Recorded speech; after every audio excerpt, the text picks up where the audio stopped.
দেখুন বাসায় আসছেন কেন? আপনারা বাসায় আসছেন কেন? কেন আসছেন? আপনারা মানুষ থেকে টাই বাসায় আসছেন কেন? আমার অনুমতি নিয়ে আসছো, বাসায় আসছেন কেন? এটা কি তোর জামাইয়ের বাসা?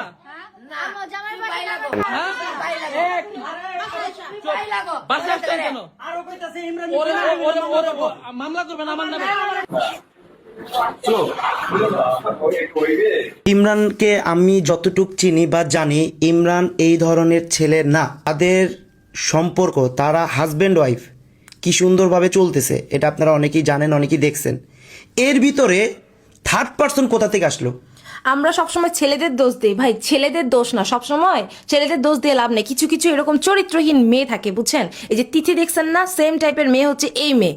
এই মা মেয়ে দুইজনে কি পরিমাণ লোভী হইলে টাকার লোভে এরকম মানুষের নামে একটা মিথ্যা মামলা দেয়। ইমরান তার ভালো চাইছে যে না, সে মেয়েটা ভিডিও করুক, আমাদের যত ফেস পরিচিতি আছে, সে আমাদের টিমে কাজ করুক, সেও কিছু টাকা ইনকাম করুক। আর এই মেয়ে কি করছে জানেন? এই মেয়ে এবং মেয়ের মা টাকার লোভে তার নামে একটা মিথ্যা মামলা দিছে, এবং সেটা ধর্ষণ মামলা। তার